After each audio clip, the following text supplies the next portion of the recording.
The Town Musicians of Bremen.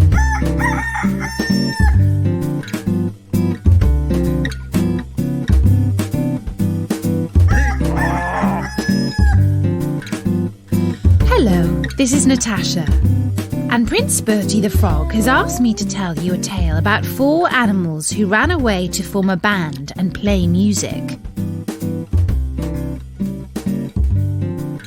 They were so successful that the Brothers Grimm wrote a story about them. Their band was called the Town Musicians of Bremen.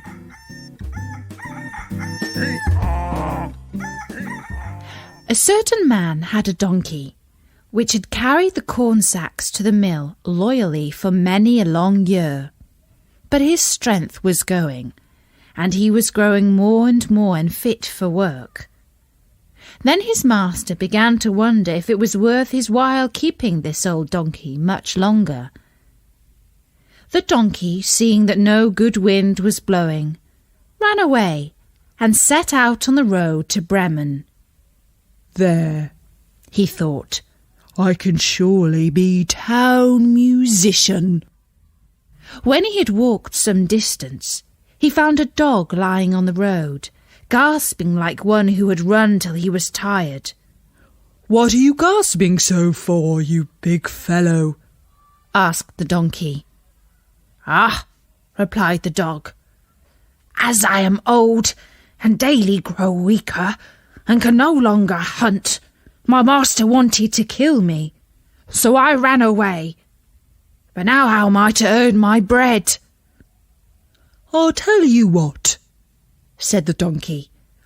"I am going to Bremen, and shall be a town musician there. Go with me, and work also as a musician. I will play the lute, and you shall beat the kettle drum." The dog agreed, and on they went. Before long they came to a cat, sitting on the path with a face like 3 rainy days. "Now then, old Fluff and Claws, what's gone all wrong with you?" asked the donkey. "Who can be merry when his neck is in danger?" answered the cat. "Because I am now getting old and my teeth are worn to stumps, and I prefer to sit by the fire and spin rather than hunt about after mice. My mistress wanted to drown me, so I ran away. But now good advice is scarce. Where am I to go?" "Go with us to Bremen. You understand night music. You can be a town musician." The cat thought well of it and went with them. After this, the 3 runaways came to a farmyard, where the cockerel was sitting upon the gate, cock-a-doodle-doing with all his might. "Your cock-a-doodle-doing goes through and through my skull," said the donkey. "What is the matter?" "Guests are coming for Sunday, and the housewife has no pity," said the cockerel, "and has told the cook that she intends to eat me in the soup tomorrow, and this evening I am to have my head cut off. Now I'm a cockle-doodle-doing at full pitch while I can."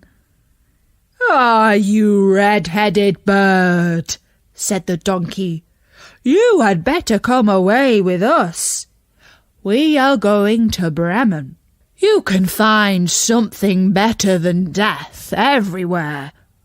You have a good voice, and if we make music together, it must have some quality." The cockerel agreed to this plan, and all 4 went together. They could not, however, reach the city of Bremen in one day, and in the evening they came to a forest where they meant to pass the night.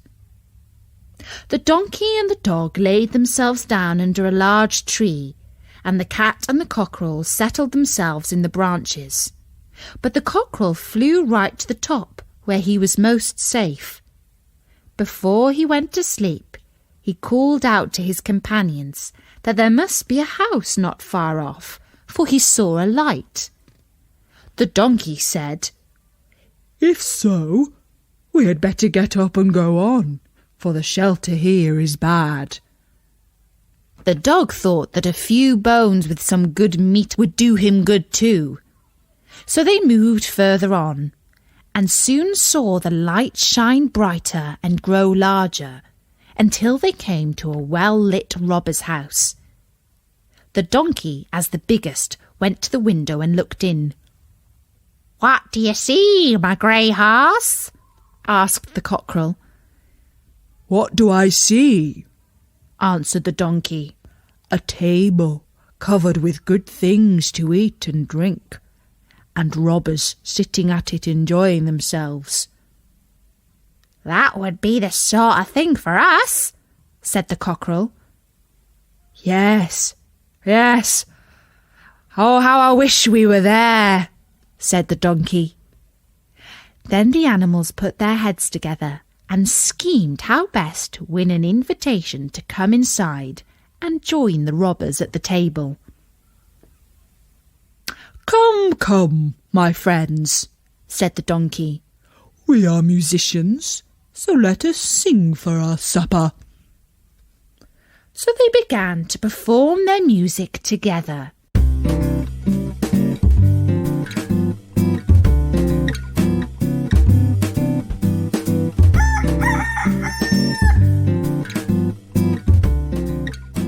The donkey brayed. The dog barked. The cat mewed. And the cockerel cock-a-doodle-dooed. Then they burst through the window into the room so that the glass clattered. At this horrible din, the robbers sprang up, thinking no otherwise than that a ghost had come in, and they all fled in a great fright out into the forest. The four companions now sat down at the table, well content with what was left, and ate as if they were going to fast for a month. As soon as the four musicians had done, they put out the light, and each found a sleeping place according to his nature and to what suited him best.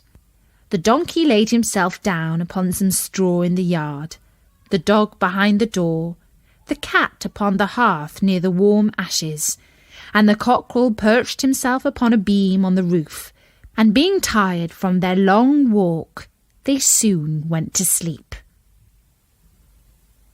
When it was past midnight, and the robbers saw from afar that the light was no longer burning in their house, and all appeared quiet, the captain said, "We ought not to let ourselves be frightened out of our wits," and ordered one of them to go and examine the house. The messenger, finding all still, went into the kitchen to light a candle, and taking the glistening fiery eyes of the cat for burning coals, he held the candle to them to light it. But the cat did not understand what he meant to do, and flew in his face, spitting and scratching.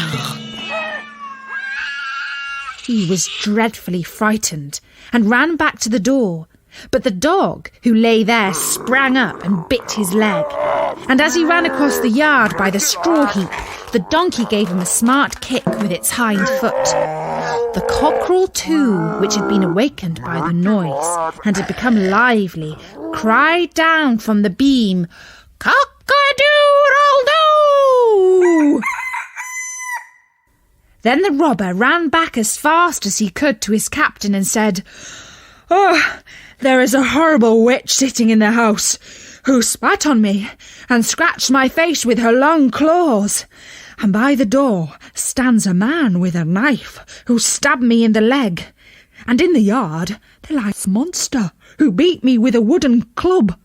And above, upon the roof, sits the judge, who called out, 'Bring the rogue here to me.' So I got away as well as I could." After this, the robbers did not trust themselves in the house again. But it suited the four musicians of Bremen so well that they did not care to leave it any more. And And that's the story of the Town Musicians of Bremen by the Brothers Grimm. Bertie says that the Town Musicians of Bremen are one of the coolest bands ever. I'll be back with another story soon. In the meantime, don't forget there are loads of free stories you can download from storynori.com. Until next time, from me, Natasha, bye-bye!